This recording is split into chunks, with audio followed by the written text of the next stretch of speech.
Pessoal, então, boa tarde, né? Estamos reunidos de novo para os seminários aqui do PPGECO da UFSC. Hoje a gente vai ter a apresentação da professora Brena, que é já conhecida de vocês, porque ela é aqui da Economia, da UFSC.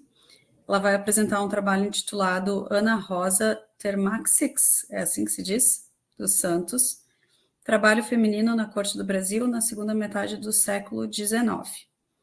Eu só rapidamente, apesar de a maioria conhecer a professora Brena, só gostaria de fazer uma apresentação formal. Então, como eu já disse, a professora Brena é aqui da UFSC, do Departamento de Economia. Ela se graduou em Economia pela Universidade do Rio de Janeiro, fez algumas especializações na área de Filosofia, tanto na FGV quanto na Alemanha, e ela tem um mestrado em Filosofia aqui pela UFSC e doutorado um doutorado interdisciplinar em Ciências Humanas, também pela UFSC.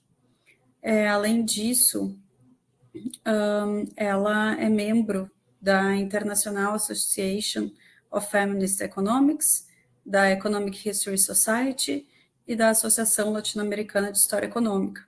Aí os temas de atuação da professora Brena, de acordo aqui com o Teolates, são economia feminista, mulheres na história do pensamento econômico, mulheres na história econômica do Brasil, e epistemologia e metodologia da economia.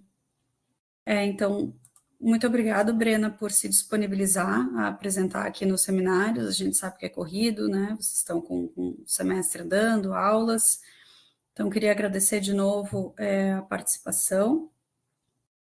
E muito obrigada, então, podes iniciar. Obrigada, Júlia, obrigada a todos pela presença. Então, esse trabalho, ele está aceito para publicação, ele vai ser apresentado mês que vem, no Congresso da Sociedade Brasileira de Economia Política, e ele faz parte de uma agenda de pesquisa que a gente vem desenvolvendo já há alguns anos, oficialmente, pelo menos esse é o 6º ano do NEF, o Núcleo de Estudos em Economia Feminista, e uma das nossas linhas de pesquisa é Mulheres na História Econômica, Mulheres na História do Pensamento Econômico. E o título do trabalho, então, eu deixei o link para vocês acessarem, quem tiver interesse de ler o texto completo. Ana Rosa Termaxix dos Santos, 1821-1886, Trabalho Feminino na Corte do Brasil na segunda metade do século XIX. Esse artigo foi escrito em coautoria com uma aluna minha, que pesquisou na área, me ajudou a fazer as tabelas, enfim.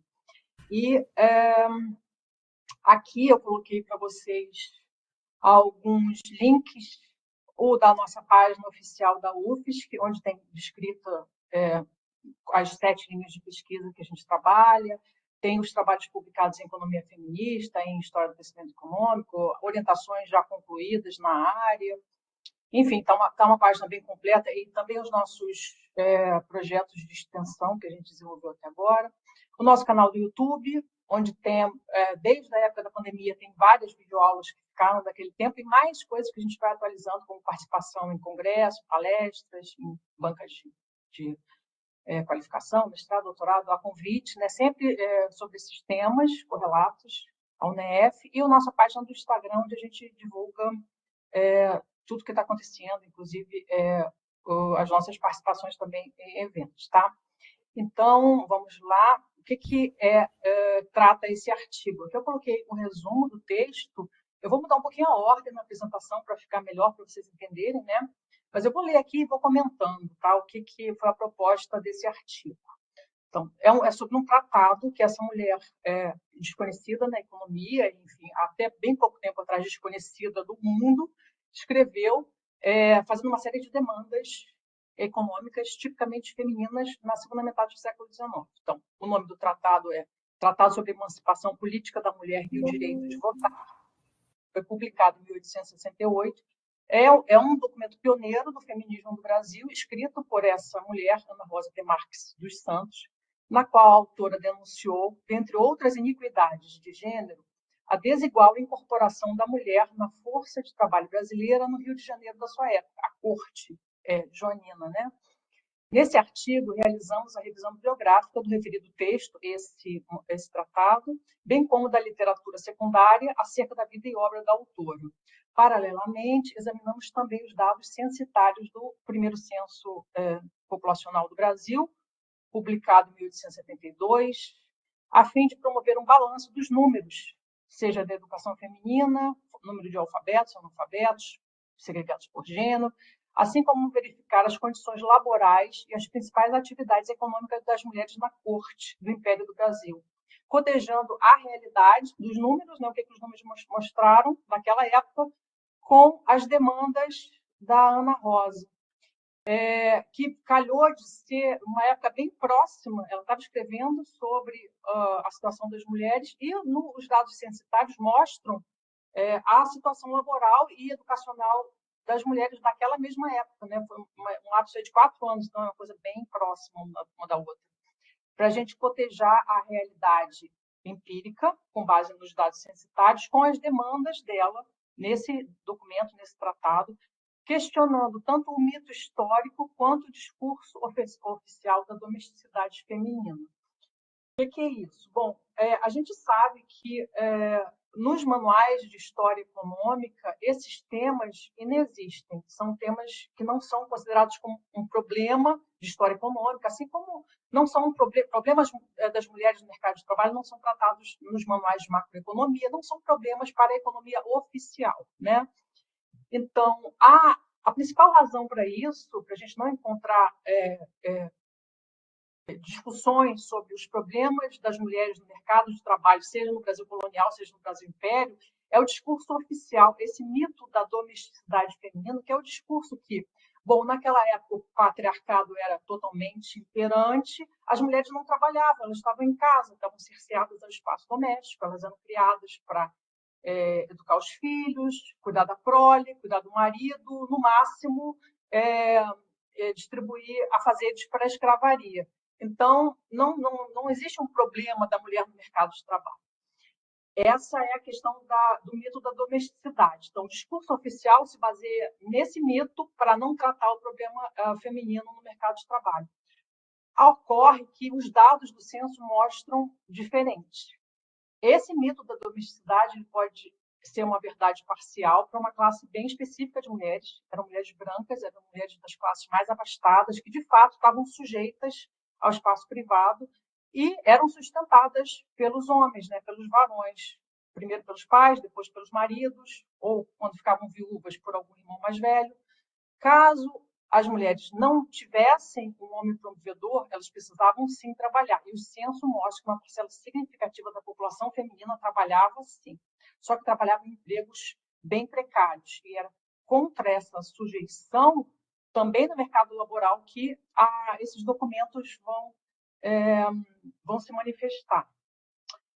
Aí, então, vamos lá ver 3 questões que são tratadas nesse documento, né, da Ana Rosa: a questão educacional, a questão laboral e a questão dos direitos políticos.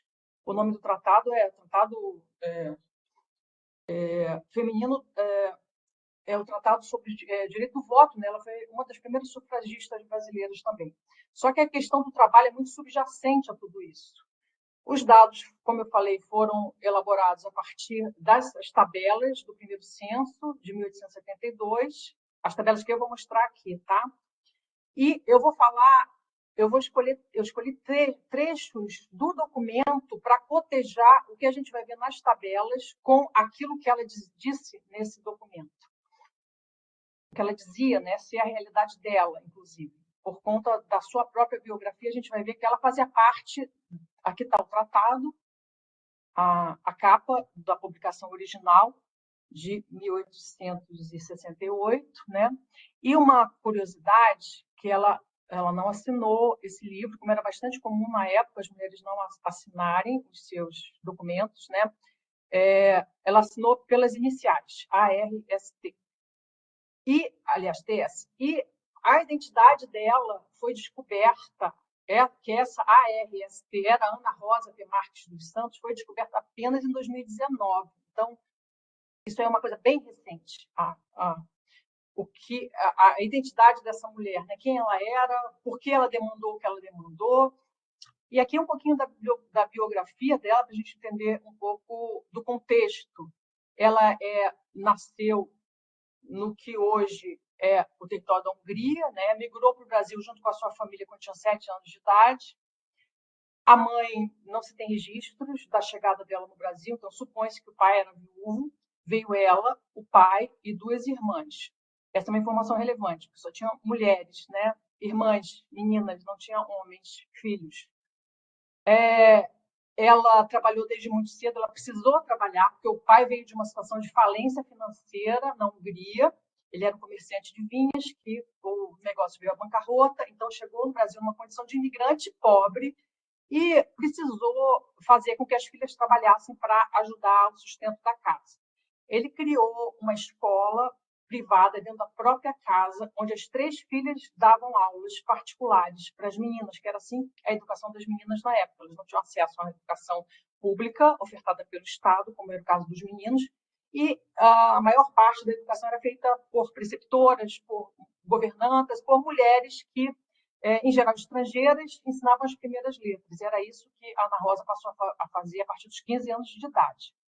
Ela primeiro trabalhou nessa escola que o pai criou, depois, quando se mudaram para o Rio de Janeiro, isso foi em São Paulo, ela começou a trabalhar como professora, governanta, preceptora em casas de família.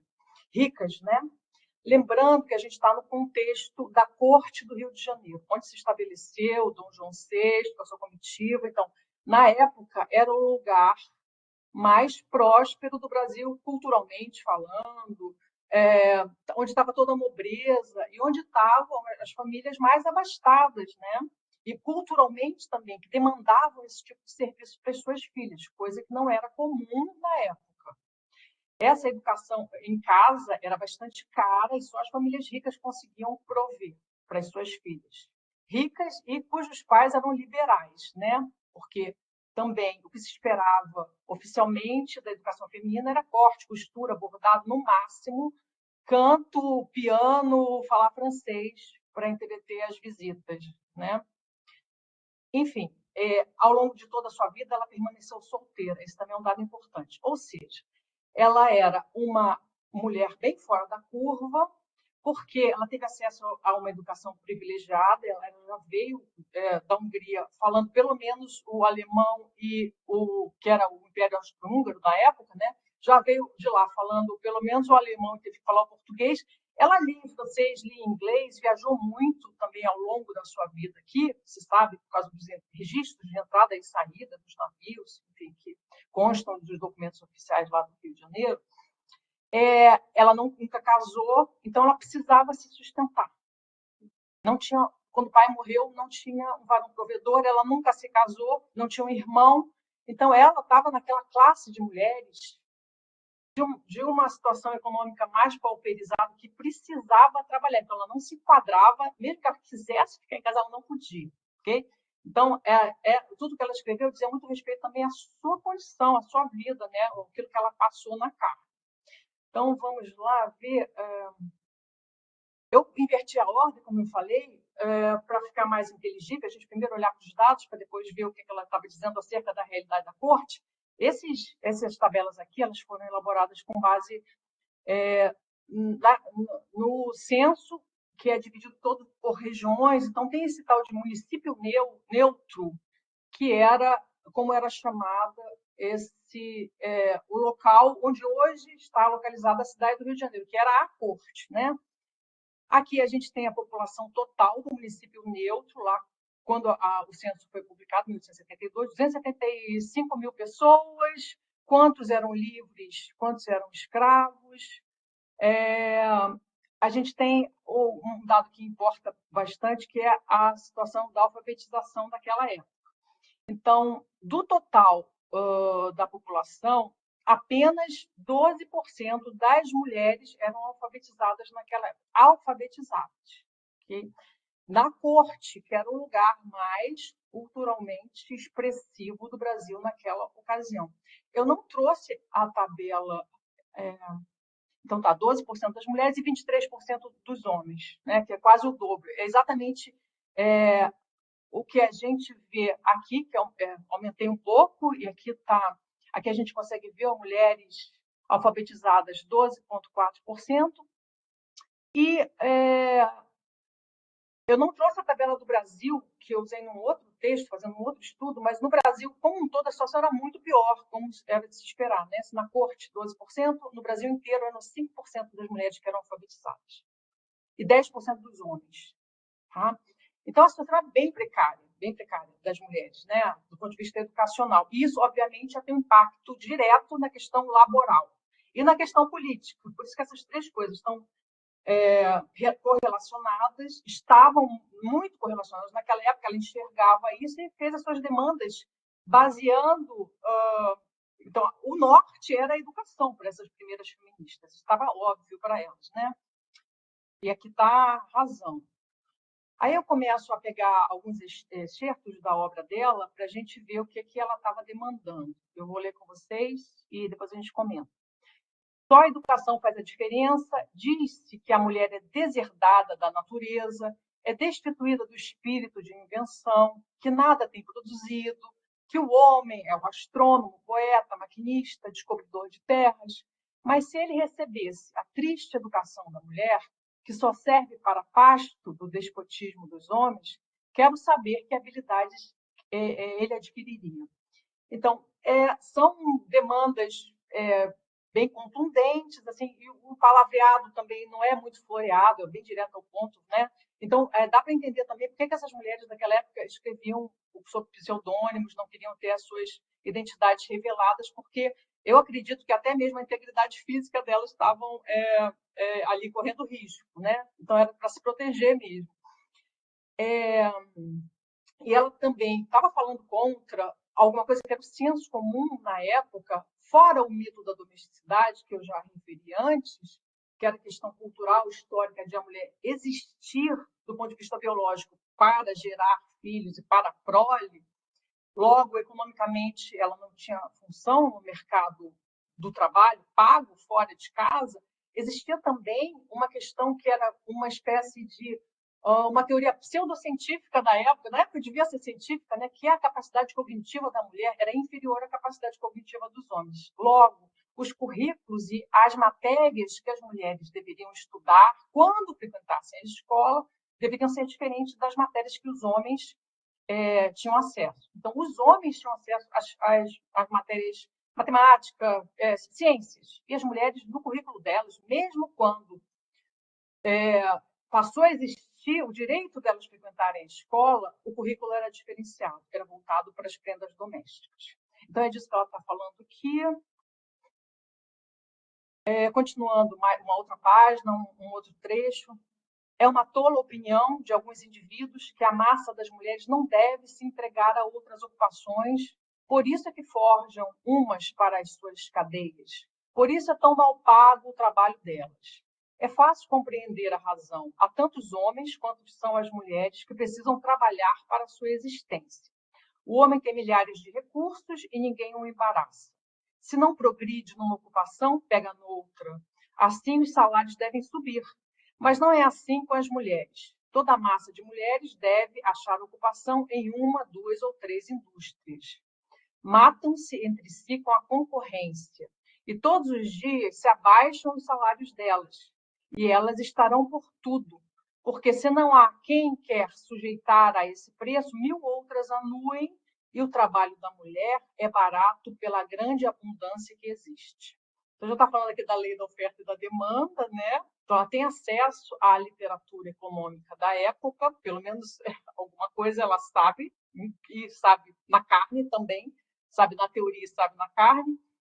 E a gente vai ver nos dados dos censos quais eram os trabalhos que eram abertos, né? Aos quais as mulheres tinham acesso, dado que a gente já viu que elas não tinham educação praticamente nenhuma. O que sobrou para as mulheres, né? Onde que elas foram trabalhar, as que precisavam trabalhar. Aí eu fiz 2 tabelas aqui. Dado o mito da domesticidade, mulheres não precisam trabalhar. Bom, as mulheres escravas precisavam, certo? Elas não tinham escolha. Elas estavam trabalhando desde sempre, as escravas. Aquelas mulheres brancas livres. Eu peguei as mulheres livres e vi na corte quantas elas eram, quantas se declararam sem profissão, e tem uma lista aqui, acho que das 9 ou 10 profissões, daquelas que declaravam ter alguma profissão, onde elas estavam concentradas. Tá? Então, era essa meia dúzia aqui, essas 2 ou 3 indústrias que as mulheres ficam se degladiando para conseguir um emprego, que faz com que já são trabalhos mal pagos porque não demandam, não tem nenhum tipo de qualificação técnica. E as mulheres estão se matando entre si para conseguir esse punhado de trabalhos aqui, viu? Que faz os salários despencar mais ainda, né? Então, da população de mulheres livres da corte, que eram 92 mil, 53% se declararam sem profissão, o que não significa que elas não trabalhassem em alguma coisa, significa só que elas não tinham profissão alguma definida, né? 26,34% eram empregadas domésticas. Ou seja, das que tinham profissão, o primeiro lugar da profissão era ser empregada doméstica, para as mulheres livres. Curiosamente, hoje no Brasil, das mulheres, do grosso das ocupações femininas, a empregada doméstica ocupa o terceiro lugar. No século XIX era o primeiro, agora está em terceiro. Não mudou muito, né? Costureiras, segundo lugar, com 11,07% da população livre feminina trabalhando como costureiras. Lavradoras, 5,8%. Eu fiz essa tabela também para o Brasil inteiro. Muda pouca coisa para o Brasil inteiro. Eu fiz também para as mulheres livres e escravas. Muda pouca coisa. O que muda é a posição. Não muda o grupo dos trabalhos aos quais as mulheres tinham acesso. Muda a ordenação. Então, quando, por exemplo, eu pego e coloco as escravas junto com as mulheres livres, o primeiro lugar passa a ser lavradoras e o segundo lugar é empregadas domésticas. Porque o Brasil era um país agrário, né? Então, no Brasil, as lavradoras ficam em primeiro lugar. Na corte, não, porque a corte era um lugar cosmopolita, né? Então, na corte, as empregadas domésticas continuam em primeiro lugar, mesmo se eu incluo as escravas. Tá? Então, muda primeiro, segundo, terceiro lugar, mas não muda o total das profissões. Então, duas coisas que a gente observa que chamam a atenção. Primeiro, a quantidade de mulheres sem profissão, óbvio, né? Isso é bem fácil de entender. Depois, que essas três profissões aqui que estão em primeiro lugar, elas juntas somam, acho que 44% das mulheres que têm emprego. E as outras têm uma percentagem bem pequena de mulheres que se concentram nas próximas, né? Criadas, jornaleiras, capitalistas e proprietárias, que eram as mulheres que, enfim, ficavam viúvas e que conseguiam tocar os negócios por conta própria, né, da família, comerciantes, guarda-livros, caixeiras, professoras, mulheres de letras, nessa categoria aqui que a Ana Rosa se incluía, artistas e parteiras. Depois, fica tão ínfima a participação feminina, ou ela zera, não estão aqui nessa tabela, tá? Então, uma outra coisa que chama atenção é que essas profissões que eram tipicamente femininas naquela época eram uma espécie de extensão daquilo que as meninas já faziam em casa, já aprendiam a fazer desde sempre. Quando elas iam para o mercado de trabalho, remunerado, elas continuavam fazendo o que elas sempre foram ensinadas a fazer. Cuidar dos irmãos, cuidar, ser professora, fazer uma comida, lavar roupa, enfim. E cuidar da lavoura, né? Caso estivesse num ambiente mais rural. Costura, corte, costura, elas aprendiam na escola, enfim. E aí vamos ver mais um excerto do trechinho da Ana Rosa. Elas têm pouca escolha de ocupação. E por que não se abriria novas ocupações para elas, como a medicina, a advocacia, serem guarda-livros? Deixai-as empregar-se em todos os ramos do comércio. Deixai-as participar e monopolizar. Escolhei das que se empregam na agulha para negociantes, algumas para ministras, outras para guarda-livros, outras para médicos, para deputadas e muitos outros empregos, como guarda-sepulturas, carcereiras e serem pagas como qualquer outro trabalhador. A concorrência é que faz sofrer a tantas mulheres e se argumenta cada vez mais pela superstição como pela preocupação. A mulher está à borda da pobreza, em miséria pelo número de suas irmãs, mal paga, em necessidade e degradação. É para admirar que ela anule a tentação do ouro. Acho que aqui ela tá falando de ela não parte para o crime, né? Não partir para roubar, a tentação do ouro. Imagino que seja alguma coisa nesse sentido. Enfim, aí a gente vai ver uma outra tabela agora. Ela está reivindicando que as mulheres tenham acesso a profissões que estavam vedadas à participação feminina, muito em função das mulheres não terem a educação que os homens tinham, né? Inclusive educação superior, porque para ser médica, mesmo naquela época, precisa faculdade, tá? Então, as mulheres, a primeira vez que elas foi franqueado as mulheres participar, entrar numa faculdade, no Brasil, eu anotei até aqui, 1887, 20 anos depois da publicação desse documento. Então, ela não viveu para ver isso acontecer. Outra, como ela usava a retórica também para tentar convencer o público de que essas demandas eram alguma coisa que fazia sentido. Ela dava exemplos de outros países que ela conhecia, que isso já estava acontecendo, como nesse caso aqui. Os Estados Unidos nos fornecem bastantes exemplos de senhoras empregadas como professoras nas universidades e academias. Em Ohio, há muitas senhoras empregadas como professoras de várias ciências, como botânica, e uma senhora chamada Brown, que se aplicou ao estudo da teologia e compõe riquíssimos sermões.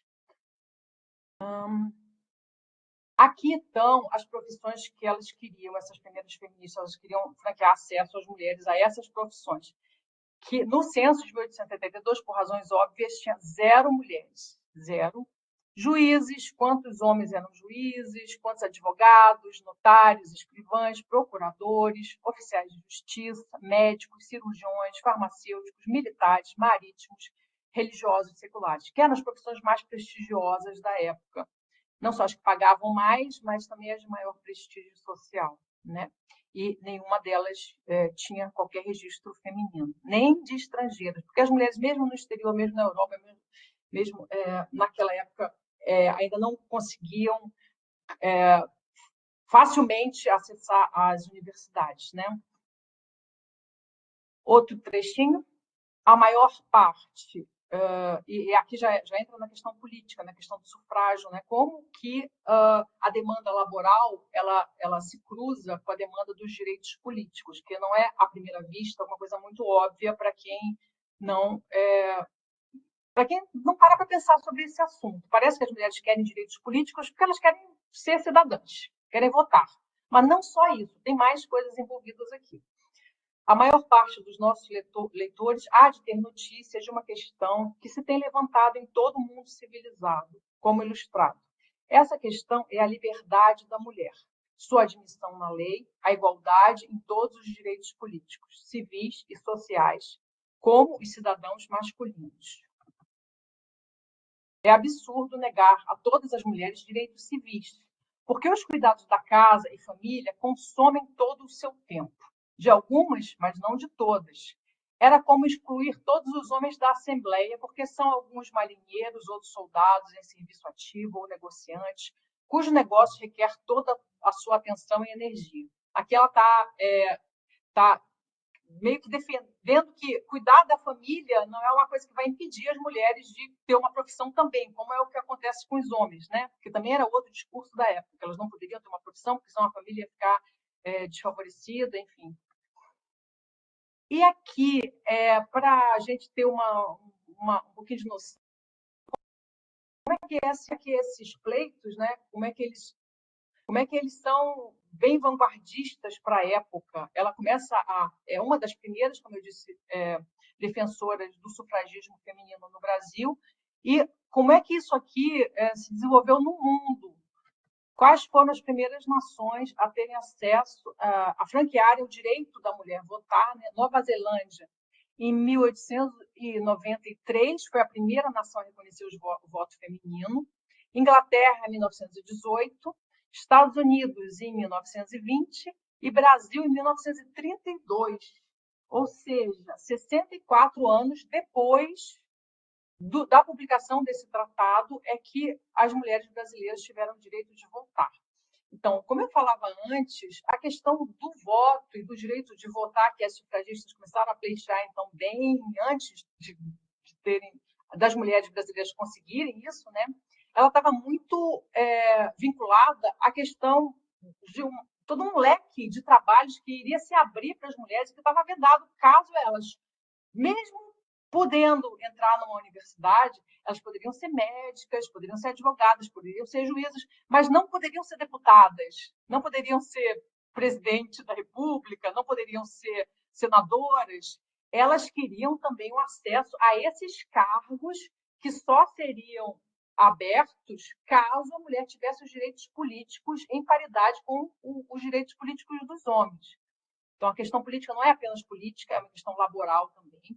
E essas demandas, não só dessa, da Ana Rosa, como de outras mulheres que também são completamente desconhecidas, seja da economia, seja de outras disciplinas científicas, né? E que estão sendo resgatadas agora, essas demandas, elas, num certo sentido, elas foram contempladas já, mas elas têm impacto, têm uma sombra daquilo que aconteceu no século XIX, ou seja, 150 anos atrás, que ainda está sobre nós, sobre as mulheres no mercado de trabalho no século XXI. Então, é isso que eu penso que é uma questão das mais relevantes para a gente, não só, para muito além de recuperar trabalhos, textos e ideias de mulheres que foram totalmente invisibilizadas na história, a gente também pensar sobre o que sobrou de tudo isso e que está fazendo a gente pensar quais soluções a gente pode pensar à luz daquilo que já foi conseguido no passado. Enfim, eu acho que era isso com relação à apresentação. Vou deixar um pouco para os comentários. Tenho algumas outras coisas para falar também, mas eu queria ouvir vocês. Então, mais uma vez te agradeço, Brena. Obrigada pela apresentação. O Daniel aqui já me pediu que ele queria fazer uma colocação, então já vou passar para ele. Então, tá. Brena, tu me escuta bem? Sim. Então tá. Primeiro eu queria te parabenizar, parabéns pela apresentação, parabéns pelo trabalho, tá?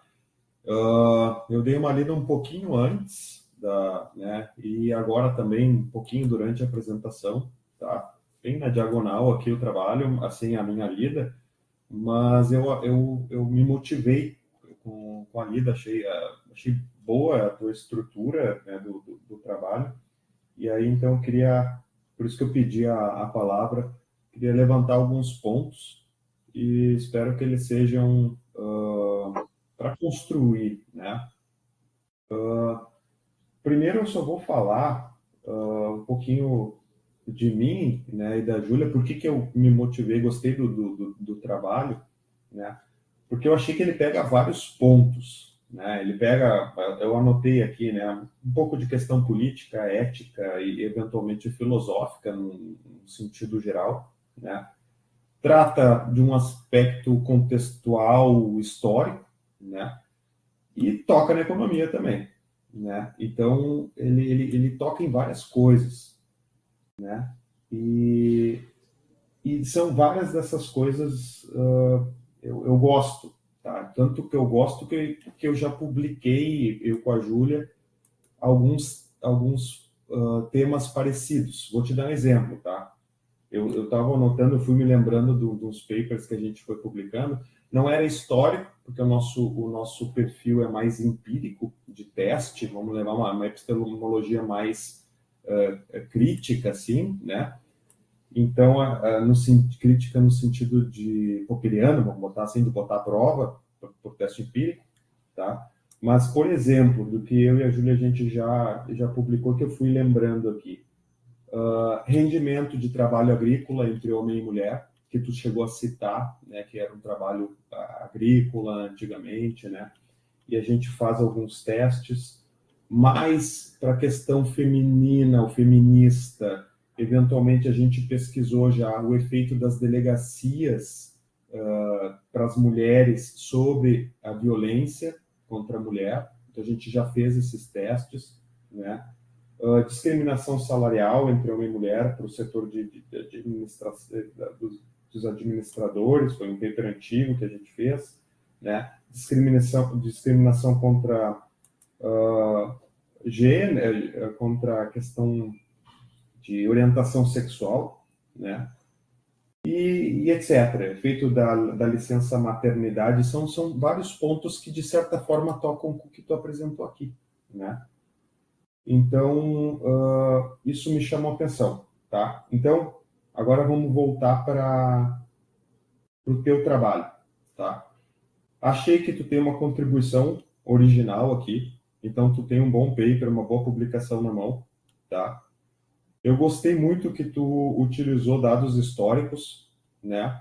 Não é só falar dela, mas contextualizar com dados, isso é muito legal, tá?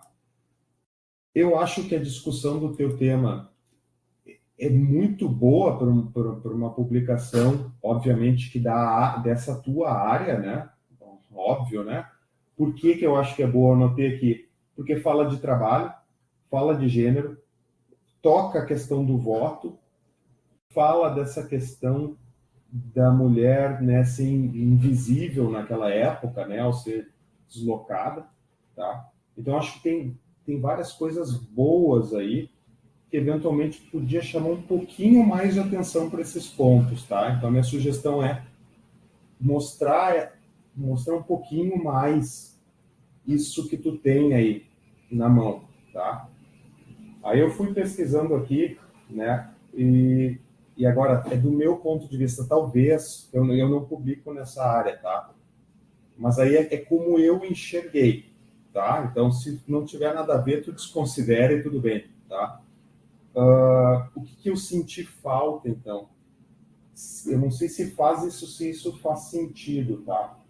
Mas conectar esses aspectos históricos, esses dados, com um pouco mais com a revista que eventualmente tu tem em foco.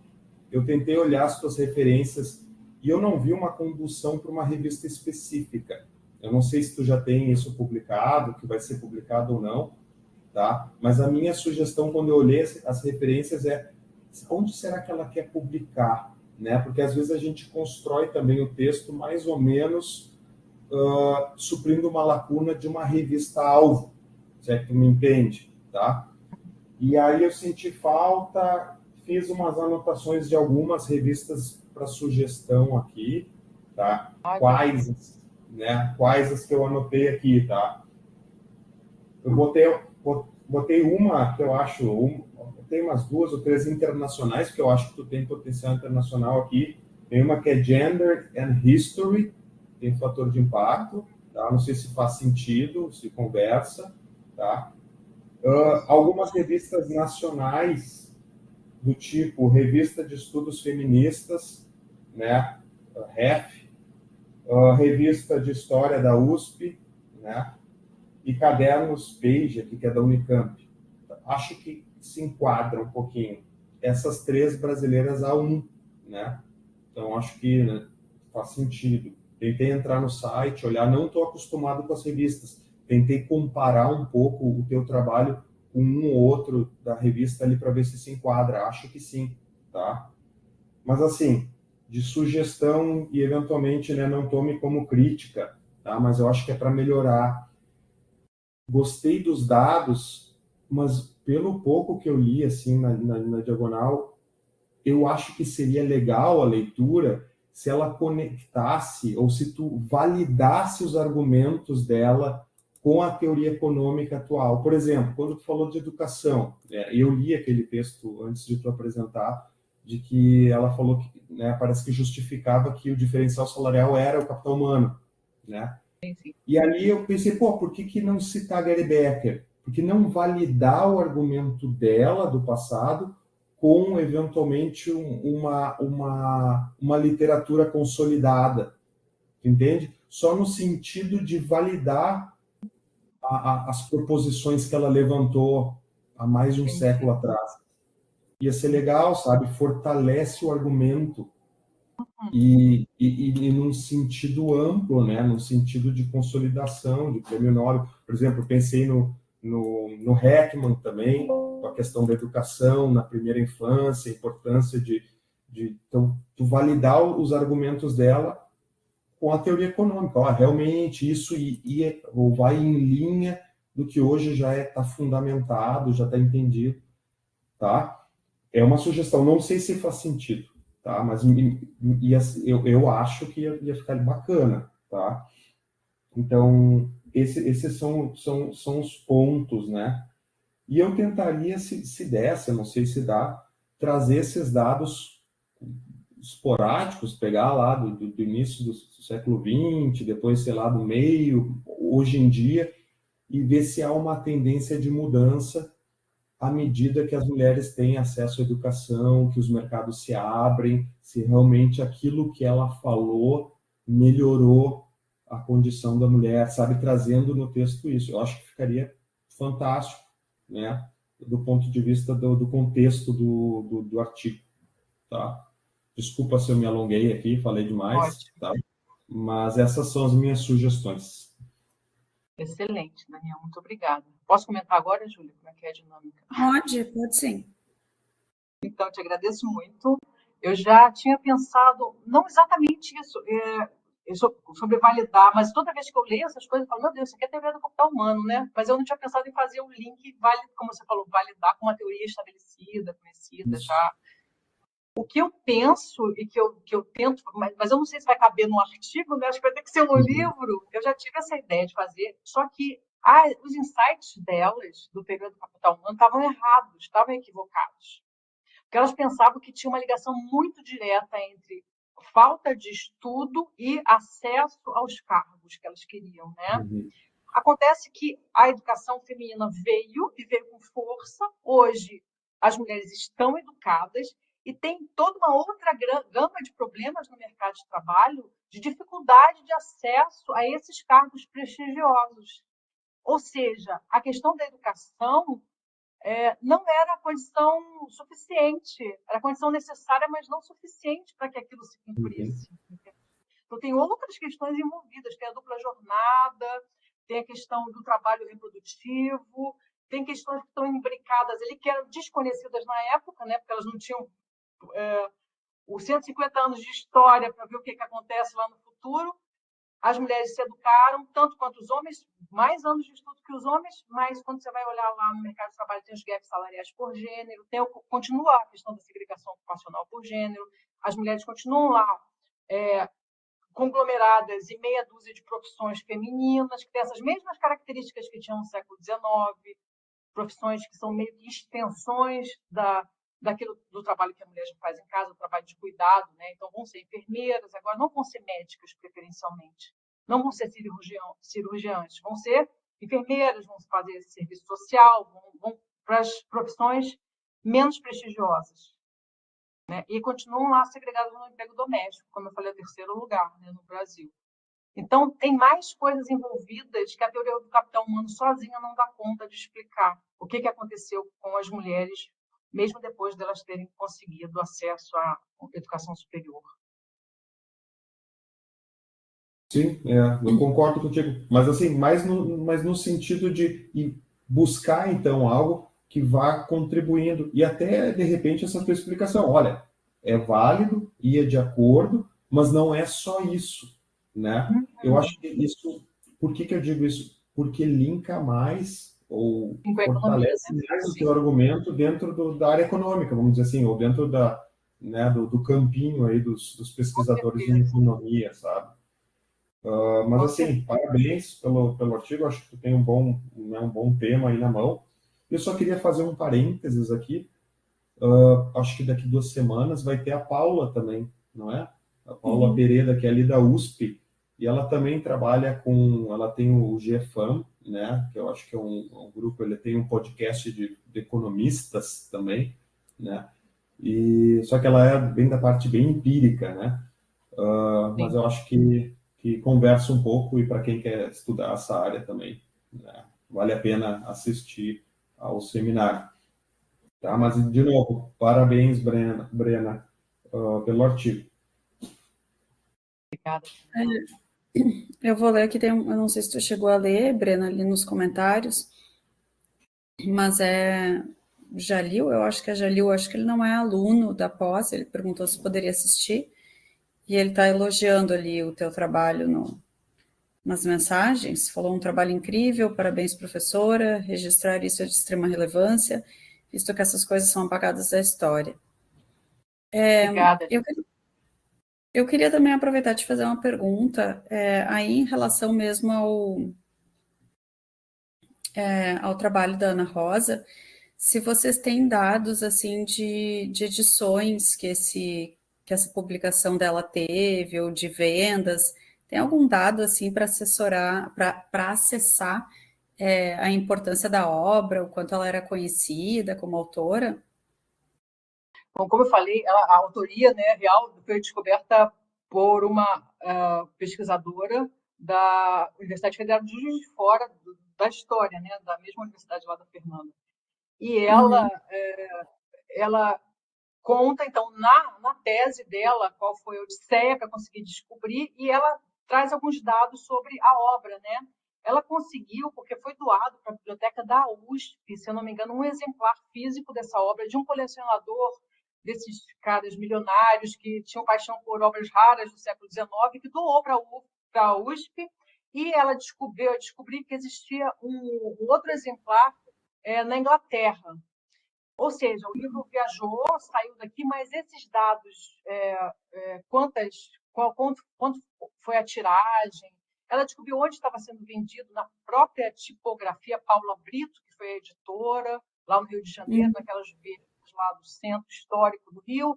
E uma das fontes que fez com que ela descobrisse o nome da autora foi que ela descobriu um anúncio no jornal de época dizendo que a obra estava sendo vendida no endereço da editora e também na residência da autora, e dava a residência da autora.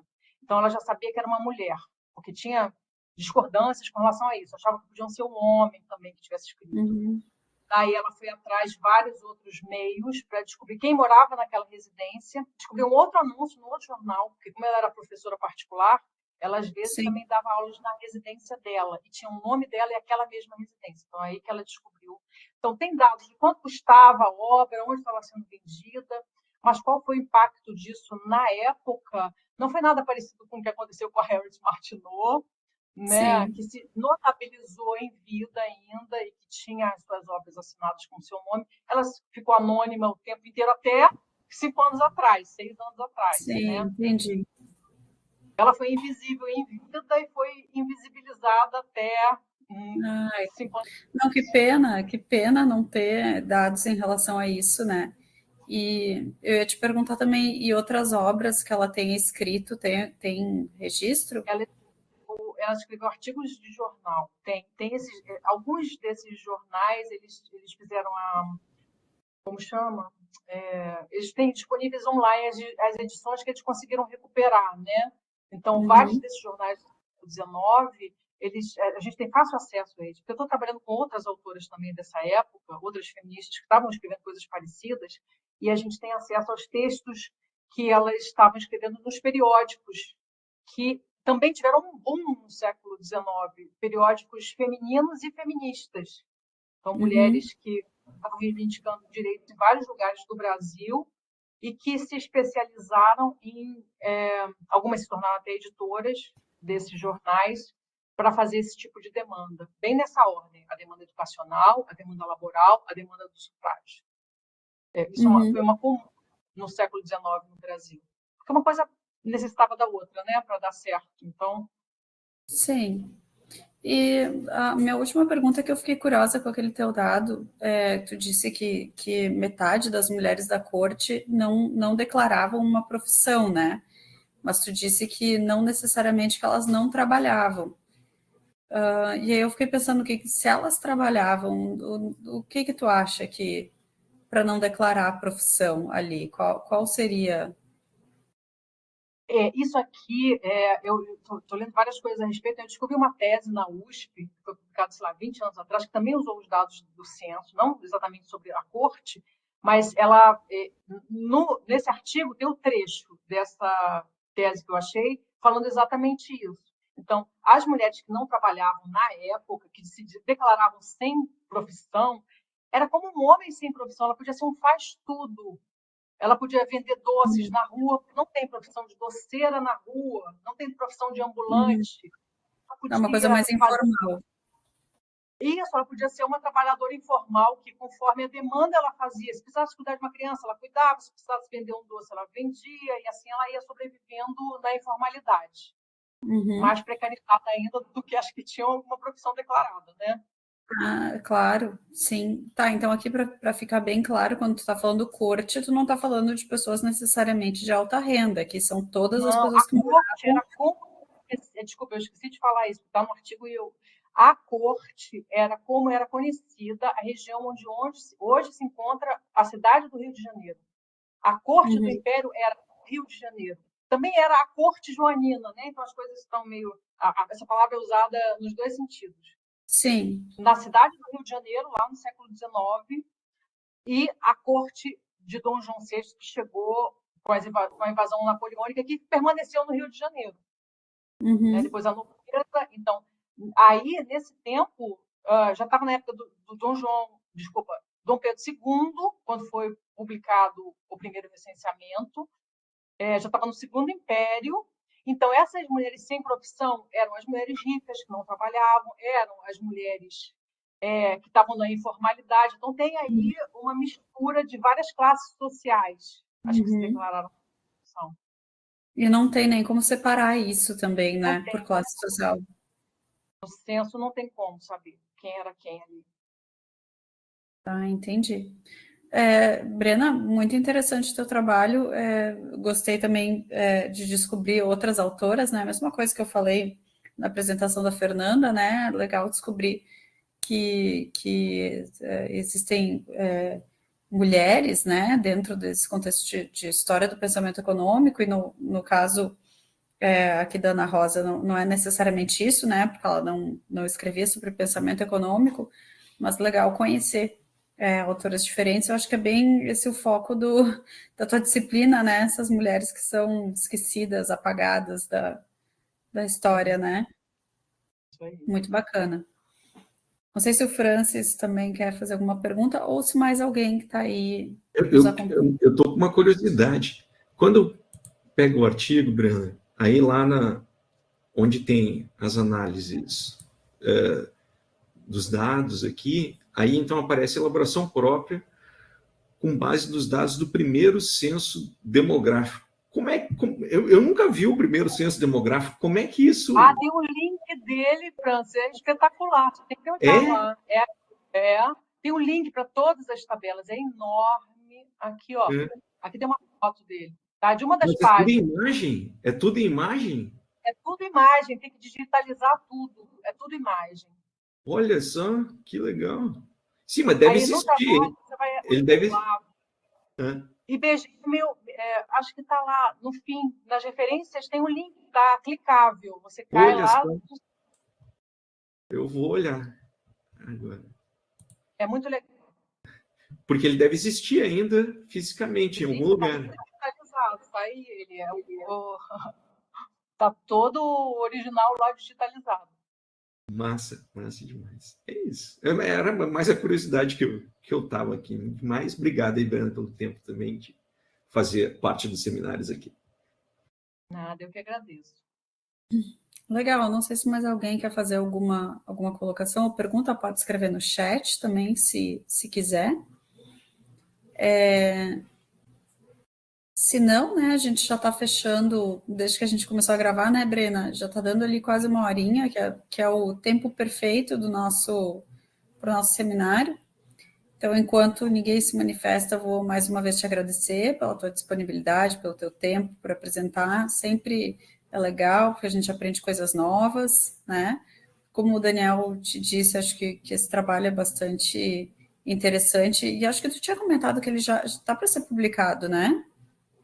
Ele Ou está não? submetido, na verdade. Está submetido? Tá, então, boa sorte. Tomara que dê tudo certo, que seja publicado logo. Obrigada, Ju. Tá Obrigada a bom? Então, vocês.